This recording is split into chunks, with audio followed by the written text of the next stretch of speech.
They are one of the world's most misunderstood creatures. Supremely adapted, they're designed by evolution to survive in the harshest conditions, with honed natural talents for the hunt and kill. Feared by many, revered by others, they always evoke extreme reactions from humans and prey alike.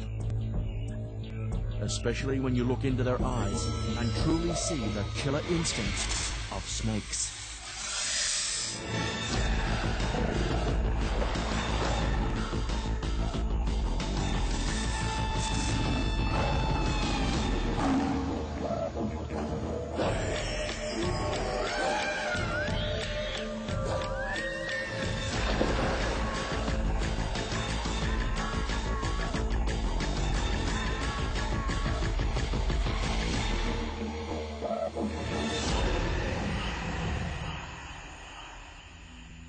Welcome to Australia, land of the big skies, the best beaches in the world, and home to more species of poison snake than anywhere else on the planet. And in these 3 bags in front of me, there is enough poison to kill a small town. And this is it. This is the most deadly snake in the world, the inland taipan, or fierce snake. Now he's 890 times more deadly than a diamondback rattlesnake. And this is number 2. The second most deadly snake in the world, the common brown snake. And this is number 4, the common tiger snake. Now there's nothing common about his poison, it's deadly. You might be wondering what happened to number 3. Well, I'm going to try and catch you one of those, the coastal taipan.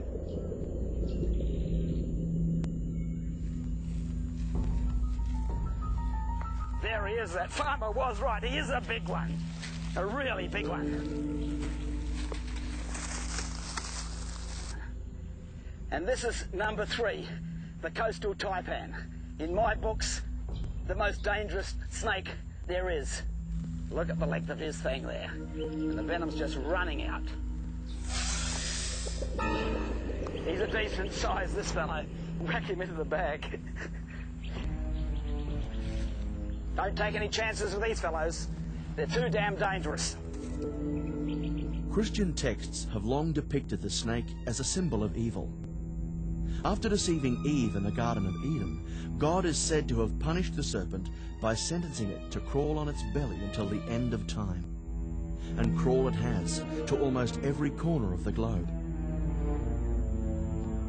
As they migrated to the various regions of the world, they adapted their hunting techniques to suit the prey that was available. Some developed highly toxic venom to immobilize their prey. Others, like the reticulated pythons, became masters of asphyxiation, ambushing and strangling their prey in seconds. Today, Australia has 25% of all the elapids on this earth. They're the front-fanged venomous snakes. 30 of these are dangerous to man. 5 of them rank among the top 10 most dangerous snakes. And 11 of them have venom more toxic than the cobras. The tiger snake ranks among the top 5 most deadly species on the planet. Tiger snakes have been able to adapt to many different environments. The extreme heat of the desert, the swamps of South Australia, and perhaps most remarkably, a few small inhospitable islands off the southern coast of Australia. Each species has evolved to maximize survival in less than ideal conditions.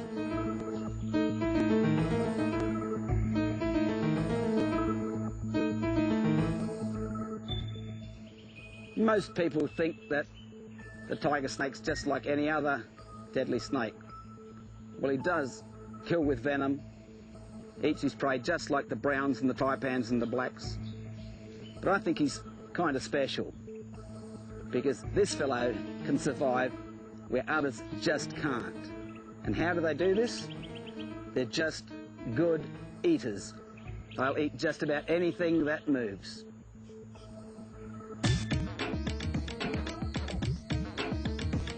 About 9,000 years ago, tiger snakes had it made, thriving on frogs and lizards in the coastal rivers and swamps. But as sea levels rose, the tiger snake was forced inland. Here it came into contact with other venomous snakes, better suited to the harsh inland environment. Now this is a snake. It's the fourth most deadly snake in the world. They love swamps and frogs. They don't do very well in the desert. Now you might not think there's anything special about this snake, but the story gets really strange. Tiger snakes love swamps and cold. They don't like the heat. And then, of course, there was the problem of prey. The tiger snakes found that the inland regions lacked the frog populations they were used to hunting. In fact, the most staple food source was rats, and until this time, tiger snakes had not really hunted rodents. Unequipped to deal with new environmental conditions, the tiger snake population began to decline. The Kreft's tiger snake was one of the species which managed to adapt. The tiger snake that lives here is one of the lucky ones. All around here are waterless plains. These little tiger snakes give us a clue to why they're so special. They have to survive on the annual flush of tadpoles. They only get one good feed a year. The Kreft's tiger snake inhabits a small valley in the Flinders Ranges of Australia known as the Valley of the Tigers. This place is a veritable oasis for frogs. The cooler climate is not ideal for the average snake. Being cold-blooded animals, snakes depend on sunlight to warm their bodies and provide them with the energy needed to hunt. About 30 degrees Celsius or 86 degrees Fahrenheit is a good temperature for snakes to hunt.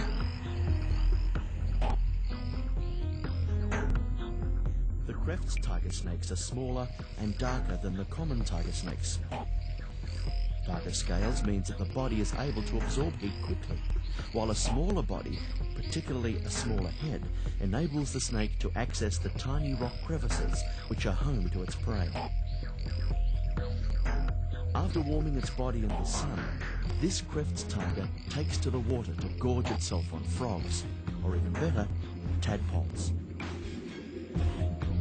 All snakes taste and smell with their tongues. Microparticles send messages to the Jacobson's organ located in the roof of the mouth. By tasting the air, the snake is able to determine information about prey, moisture, danger, and shelter.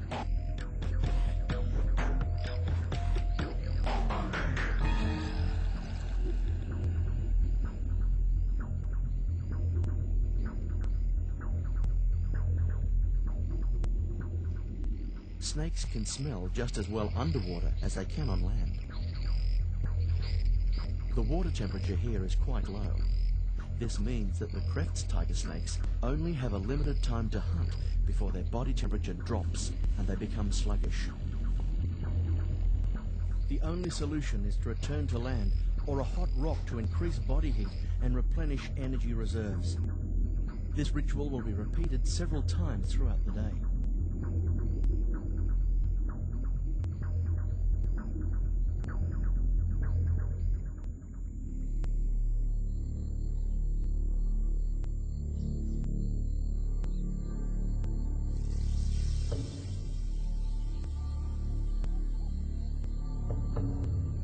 This young tiger snake has made a successful first kill.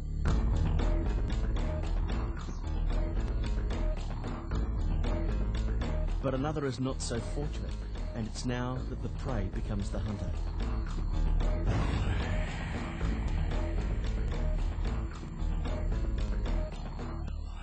Meanwhile, these newly born tiger snakes seem more intent on attacking each other than hunting for prey. Because they each possess the same weaponry, namely venom, biting is useless and will do little more than draw blood. Instead, one manages to grab the other just below the head, holding on tightly until it succeeds in asphyxiating its sibling.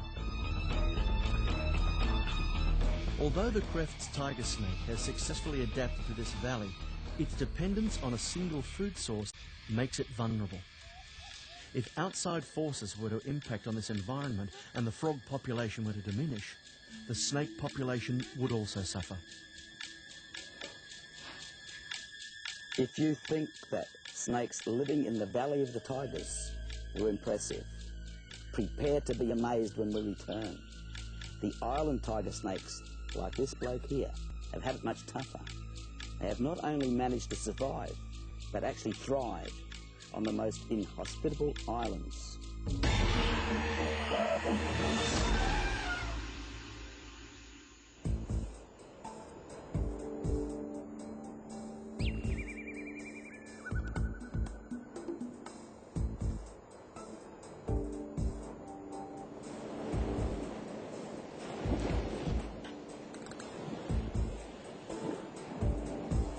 Adaptation is the name of the game for all the animals on this planet.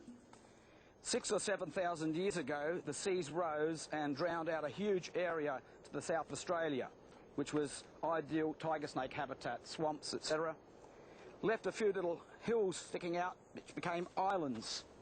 Now, the tiger snakes that were isolated on those islands had to adapt or just die. If they wanted to survive, the stranded snakes would need to reinvent themselves as hunters of seabirds.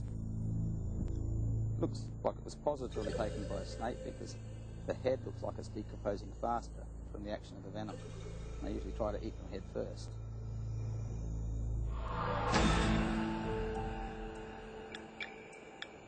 On Revesby Island, the primary source of food is the white-faced storm petrel. They come here in their thousands each year. The females lay a clutch of eggs in these sandy burrows. The cool sand offers the young protection from the heat, but not from the tiger snakes, who make an easy meal of defenceless chicks. These white-faced storm petrels are only temporary residents on Revesby Island.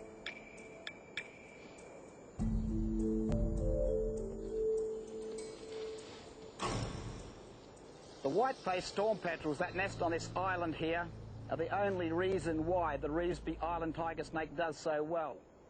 Now, they nest here in their hundreds of thousands. Now, it's not only the young birds that are eaten by the tiger snakes, the adult birds are also eaten by the adult tiger snakes as well. To cope with the limited opportunities during the nesting season for these snakes to hunt their prey, they've actually developed a much stronger venom, enabling them to break down body tissue much faster. Now, they've also turned black. This enables them to warm up faster, and this aids their digestion. This makes it much quicker to digest the birds, so these snakes can eat more birds in a much shorter period of time. The mutton bird chicks grow very quickly, and in a very short time are just too big for the snakes to eat.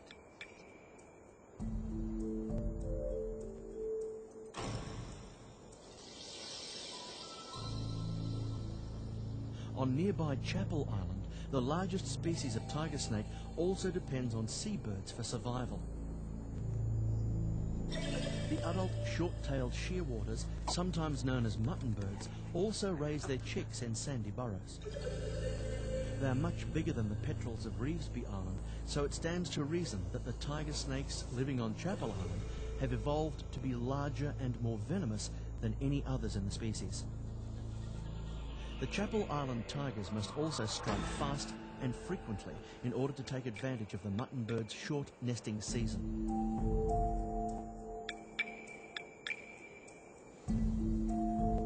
By day, the parents are off hunting fish, only returning to the nest to tend their chicks at dusk. This leaves the young vulnerable to attack.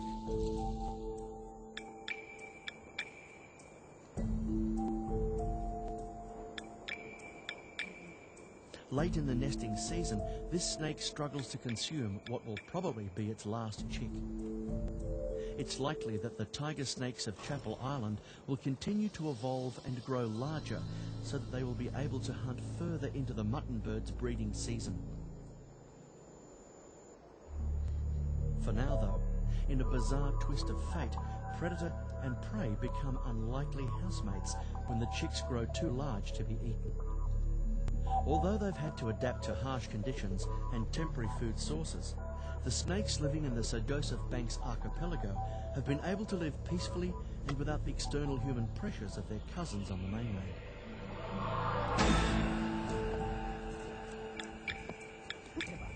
Their very isolation on these inhospitable islands has enabled them to not only survive, but also flourish. The tiger snakes are the kings of these islands, and as long as the seabirds continue to nest here, they will remain top of the food chain.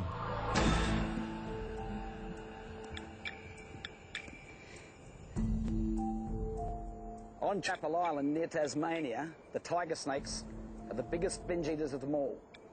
They eat big prey and they become big snakes. Having lived with snakes all his life, Rob says it never ceases to amaze him just how many tall stories, myths and misconceptions there are about snakes as a species.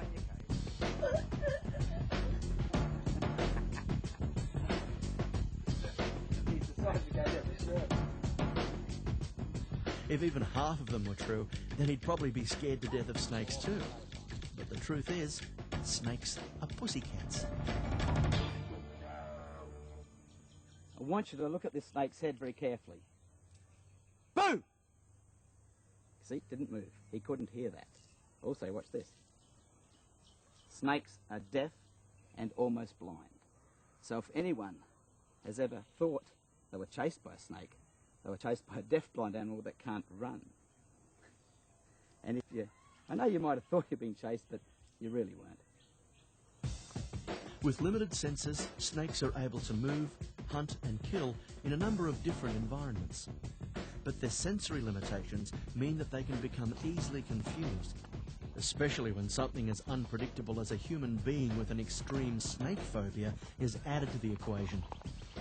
Although snakes are deaf, they can feel vibrations through their bodies.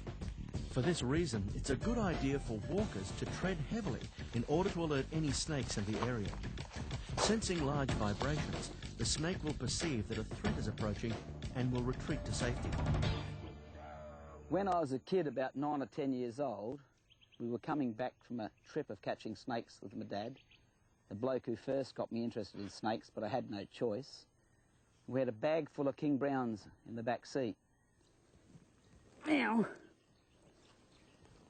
the king brown is not the deadliest snake in the world, but he injects about 100 times more venom than a common brown snake, who is the second most deadly snake in the world. So to get bitten by one, it's just as bad. Now, everything was going along quite fine until one of them decided he was sick of the bag and went for a bit of a wander.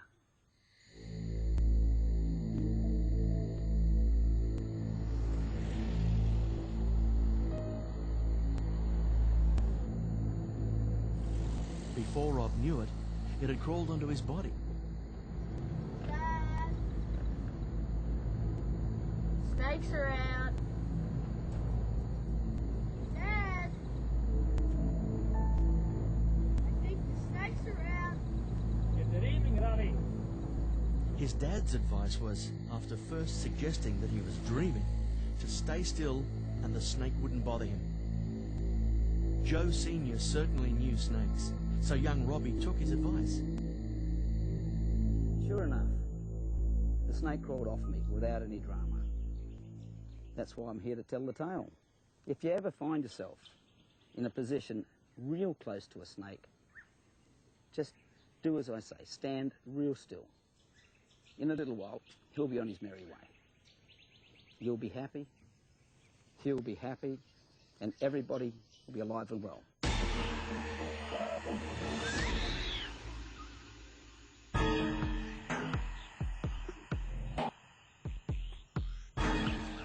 These are the snakes people love to fear.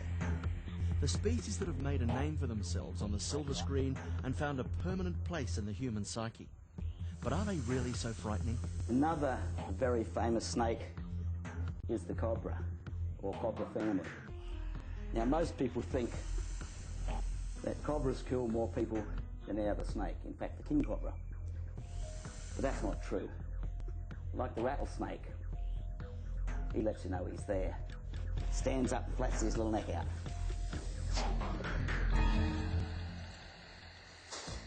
Now this little fellow thinks if he's going to flatten his head out and stand up, I'll go away.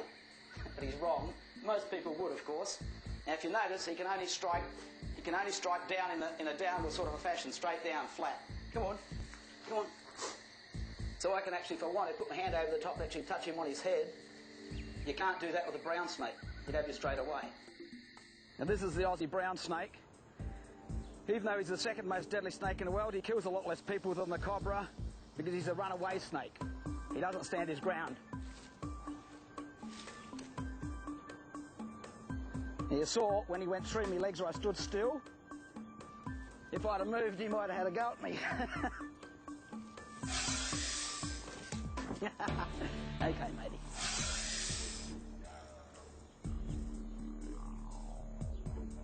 Quite fast. And a killer too. When you're talking big snakes, the anaconda of South America is the heaviest snake, and it does grow big enough to eat people. And if you want to find one, you've got to feel for them.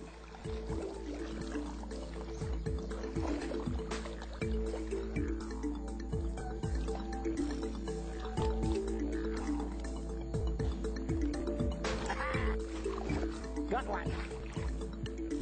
Here's a baby version of the anaconda. He's about maybe 7 foot long. When they get to about 20 feet, then they're dangerous.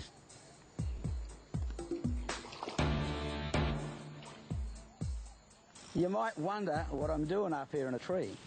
Well, I'm waiting for the dreaded boa constrictor to find me. Now, a lot of people think that the boa constrictor is a dangerous snake. But of all of the bigger pythons, he's the pussycat of the family. He doesn't grow big enough to eat you. Around 3.5 metres would be maximum. That's all. Oh, look what we've got here. I knew if I waited here long enough, one would find me. But isn't that a beautiful snake? Like the anaconda, reticulated pythons have come to be feared due to their sheer size. The green anaconda may be the largest snake on the planet, but the reticulated python is the longest. It's been reported that reticulated pythons can grow up to 10 metres or over 32 feet in length. Although they do not possess venom, they are a formidable predator and are capable of killing their prey in seconds. They're that fast. And this one's only 20 feet long and about 200 pounds in weight. You can see how some unsuspecting people in the jungles of Southeast Asia and South America get taken. They're ambush hunters. They lie in wait, just waiting for some unsuspecting animal or person to come by. Snakes aren't stupid.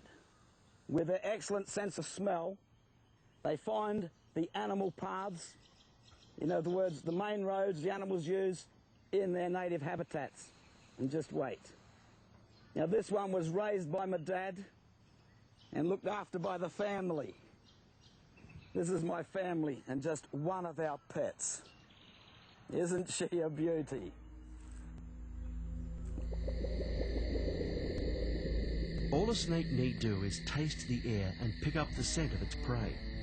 In this case, the python has found quite a large victim. Once the life has been crushed out of the deer, the massive snake took 2 hours to down his meal.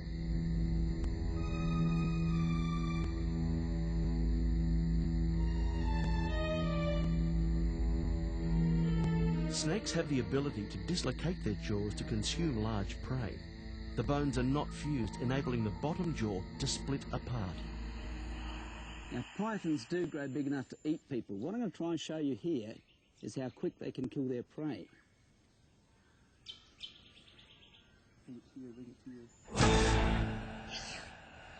They strike and wrap it up. The prey is dead within a minute. Now, I couldn't demonstrate this with the big python because I don't want to be dinner. But imagine if that was you.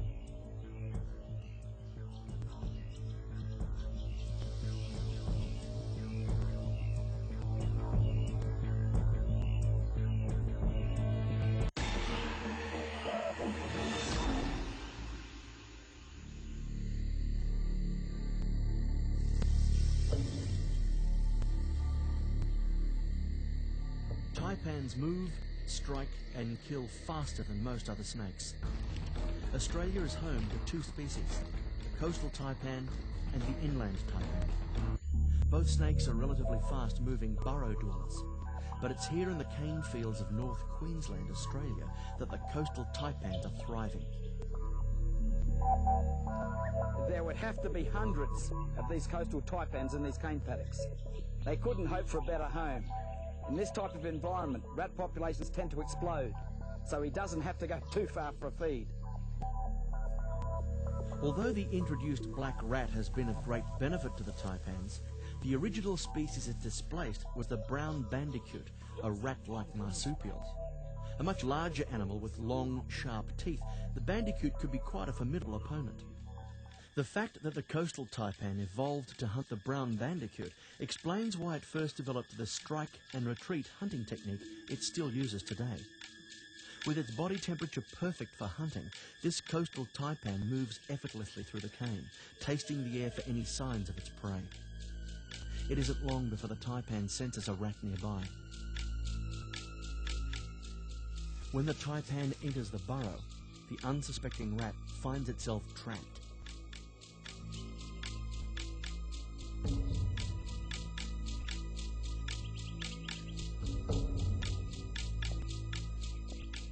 The taipan strikes fast and retreats. This technique means that the taipan can immobilize its prey without risking any injury from sharp teeth and claws. The rat is dead in seconds, and the taipan returns to safely consume its meal.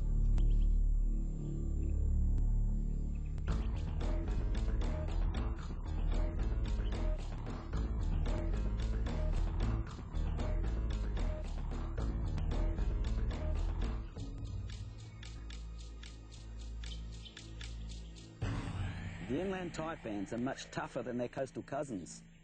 They've had to evolve into a harsh, unpredictable desert environment, and they are the most lethal snake on the planet. The rain signals the start of a new breeding cycle for the desert rats, which are the primary food source for the inland taipan.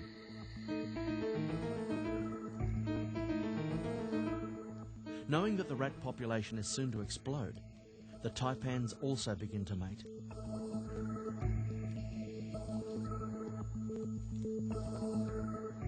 A female taipan must time her gestation to perfection and ensure that she finds the most suitable burrow to deposit her eggs. It might not rain here for another 5 years, and so she needs to give her young the best possible chance of survival. Moisture from the rain will support this taipan's eggs for 2 to 3 months until they hatch. The taipans lay large eggs to give their young the best chance in survival. At birth, both taipans are big enough to consume marsupial mice and field mice, baby rats, lizards, small quails. That gives them the best shot at life. If all has gone to plan, then the eggs will be swollen with moisture, almost bursting when the young are ready to hatch.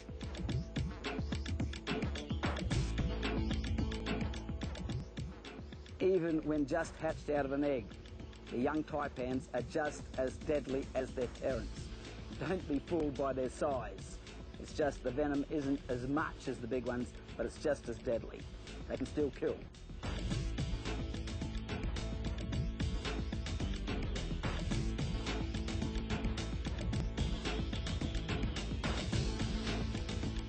Too small to hunt rats, the first meal for young inland taipans is likely to be a small lizard.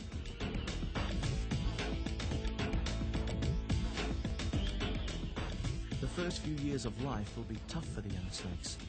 Many will become prey for birds, larger lizards, and even other snakes.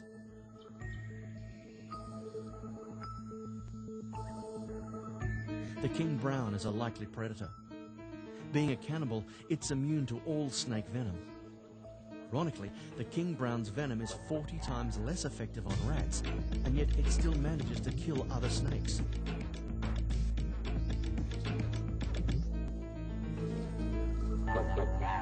Despite being the deadliest snake on the planet, the inland taipan has bitten very few people. and none have actually died. Being a snake man, I know a couple of them. My father was one.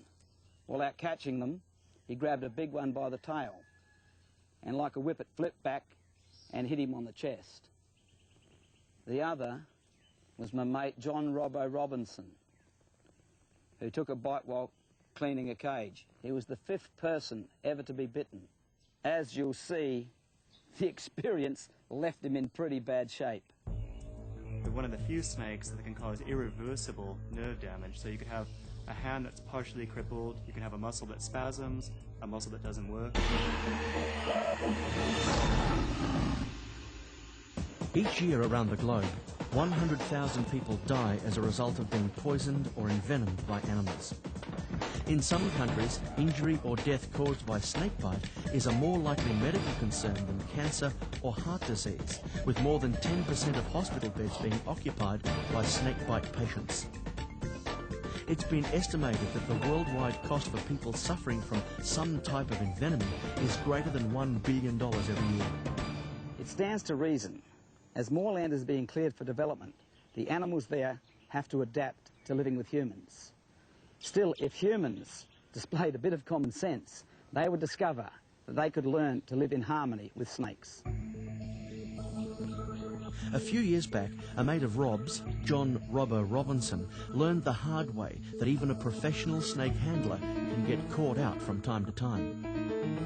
Robbo was cleaning the glass in one of the display cabinets when he was bitten by an inland taipan. It seems the taipan had taken exception to Robbo brushing against its tail while he cleaned. The inland taipan possesses the most deadly venom of any snake, and Robbo knew that he had to get to medical assistance fast. The first thing Robbo did was apply a pressure immobilization bandage to prevent the venom from travelling to his lymph glands and onto vital organs. He then waited in a cool area and tried to remain calm until an ambulance arrived.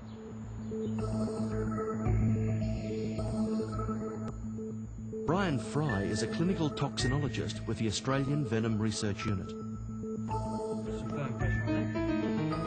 To demonstrate the effectiveness of snake venoms, Rob donates some of his own blood to see what may have happened in Robbo's body. What we're going to do is we're going to add your blood to 4 different tubes. One we're not going to do anything to.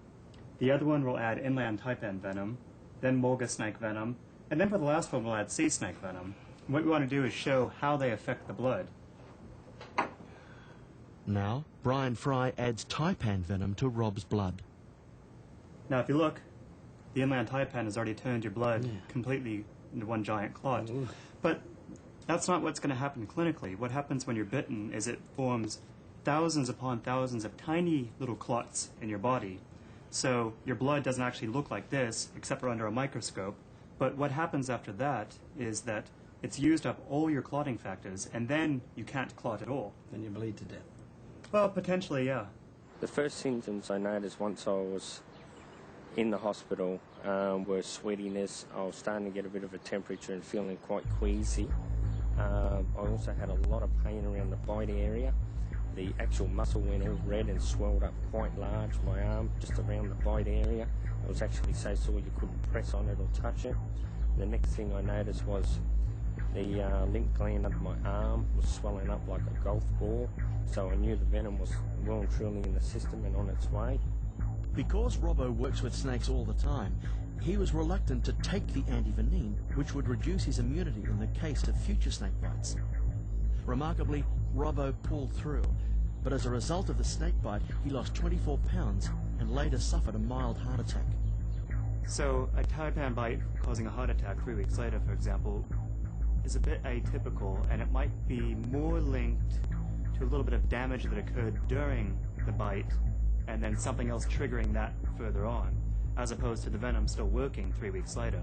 There might have been effects that might have been reversed had he been given antivenom. It's pure speculation at this point, especially considering that the person who was bitten was very unusual in that he had received multiple snake bites earlier and had never received antivenom, despite having been bitten by snakes that were well known to be lethal. So he's a most unusual individual to begin with. Robbo was lucky in the sense that he knew exactly what type of snake he'd been bitten by. With so many different species and colour variations, the average person would not know what type of snake had bitten them.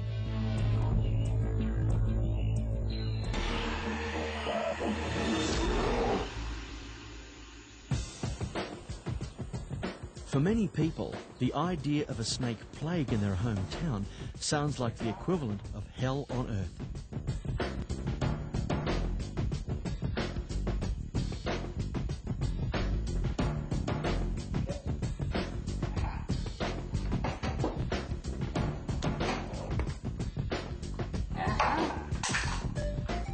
There he is, people. Brown snake.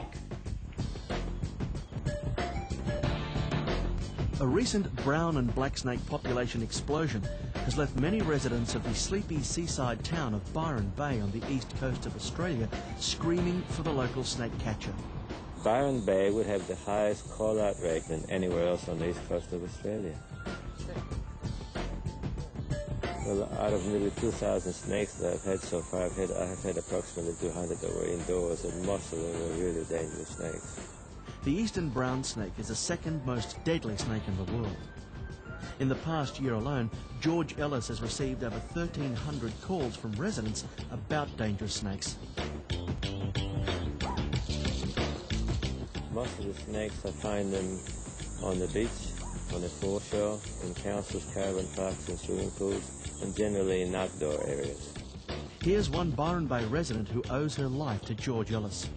I was hanging out the washing and I felt this flicking movement at my feet and I just jumped back like that, and there was this quite big black snake reared up, very riled up, angry. I'd obviously stood on it.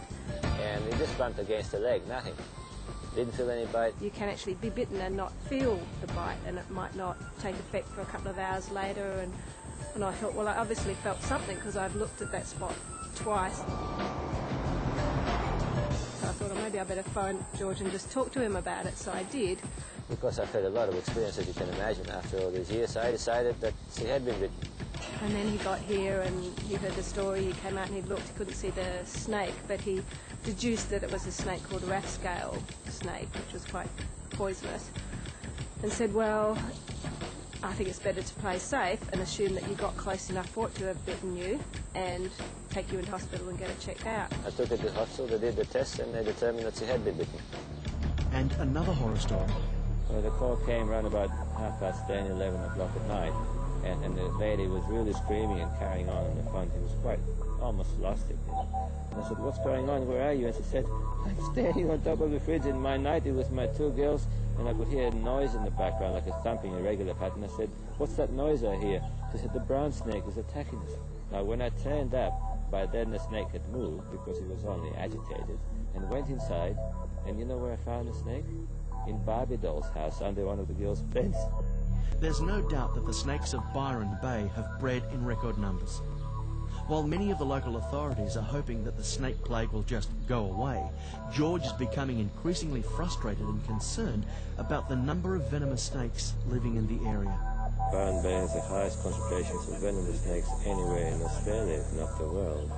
And the one that is most noteworthy in this area is the brown snake, and the increase in it is quite phenomenal. You know, a lot of the old-timers that have been here all their lives, they say that we never used to see brown snakes even in their mid-40s or 50s, and yet now there's virtually nothing but brown snakes. And as far as my personal statistics and records are concerned, the brown snakes outnumber the carpet snakes by about 200 to 300. While the potential danger to residents is real, you really have to put yourself in a position to be bitten.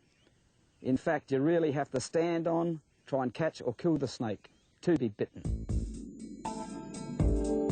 So far, we've looked at some of the deadliest, most efficient hunters and killers on land. But there are just as many venomous snakes lurking in the world's oceans, rivers and streams. Most aquatic snakes are venomous. The true sea snakes in particular possess some of the most toxic venom in the world. While most sea snakes are highly venomous, people who have been bitten by them mostly survive.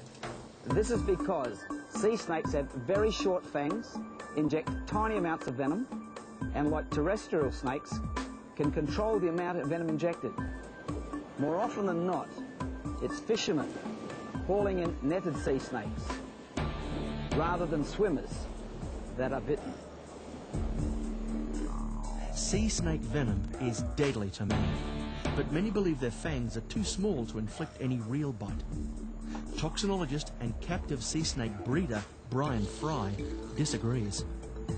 One of life's greatest myths is that the sea snakes have tiny little fangs and almost no venom yield, and also that they're highly toxic, more so than any other land snake. This is a great myth. For example, when I'm scuba diving for them, I have to wear very thick wetsuits because some of the sea snakes can have fangs up to 9 millimeters long enough to go through any wetsuit that I could wear. In addition, they can have huge venom yields, but the toxicity isn't anywhere near what you expect. Both the eastern brown snake and the inland taipan are both more toxic than any sea snake ever could be.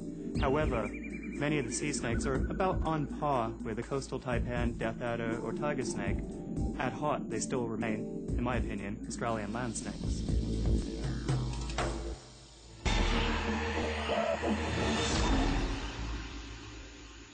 Oh, mulga snake, eh? Don't want to get bitten by one of those, eh? They give you some venom there, don't they? Oh, wow. Yeah. Amazing, isn't it? Amount of venom in these snakes. They've actually given more venom than any snake in the world. The largest milking was well over 1 gram of venom. That's more than a king cobra, more than a gaboon viper, more than a taipan. Amazing, eh? So even though it's not the most toxic, it's one of the most dangerous because there's so much venom hitting you at one time.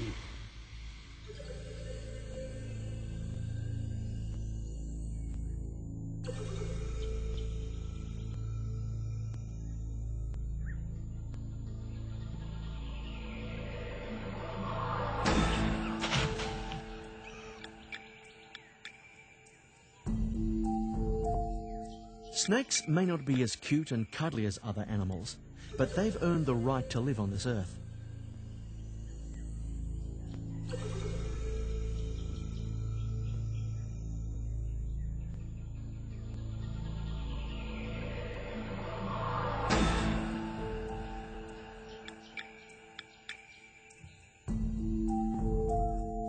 Snakes have evolved over millions of years from the one species and have shown an extraordinary ability to adapt to even the most inhospitable environments.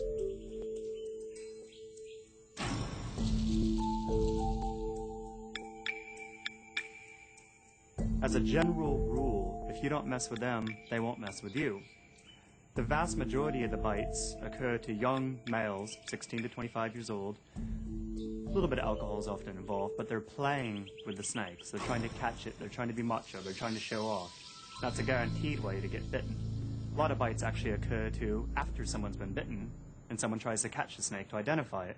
Something you don't need to do in Australia. We can identify what bit you just through tests that we do on the bite site itself. In fact, there was a great envenomation up in Brisbane a few years ago where a man killed a taipan in his yard, was showing it off to his neighbors, swinging the dead snake around and around, hit his neck, and envenomated himself that way. Definitely a candidate for the Darwin Award. So, it comes back to, if you don't mess with them, they won't mess with you. You can quite safely coexist. And, as many areas of America have found out when they've absolutely destroyed the local rattlesnake populations, snakes are a necessary part of us to live healthy. They keep the mice down. Mice are more likely to kill you by spreading a disease than snakes are through biting you. Fear and ignorance are one thing, respect and understanding another. Like an onion has many layers, the snake will continue to shed its skin throughout its life. It is my hope that through the correct education, we humans can peel back the layers of misconceptions, false truths, tall tales about snakes. If we can do this, then there is every chance that more people can learn to live in harmony with this beautiful reptile. My name's Rob Brettle. Thanks for joining us on Killer Instinct.